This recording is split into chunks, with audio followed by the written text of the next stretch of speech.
La crise sécuritaire au Burkina et le procès du putsch manqué de septembre 2015 sont les deux principaux sujets qui alimentent les quotidiens de ce mercredi. La revue de presse est signée Herman Toé.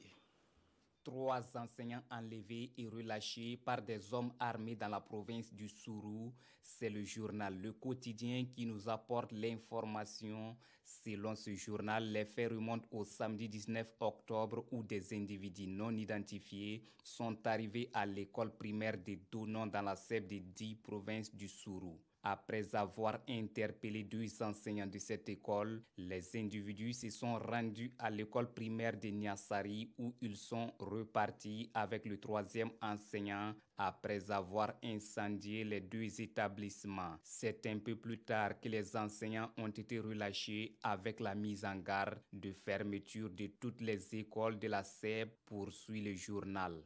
Cette crise sécuritaire constitue également un véritable souci pour le maire de Balsalogo. Il s'inquiète de l'avenir de sa commune qui constitue selon lui un carrefour stratégique. L'édile s'est confié à l'observateur Palga dans un entretien où il revient sur le nombre de villages qui se sont vidés de leur population pour se retrouver à Balsalogo et Foubé. La psychose gagne du terrain et le maire appelle à la solidarité et à la collaboration avec les forces de défense et de sécurité. Et parlant de collaboration dans la lutte contre l'insécurité, des coutumiers et religieux annoncent leur contribution et c'est le journal Le Pays qui nous rapporte la conférence de presse tenue chez le Larlé Naba.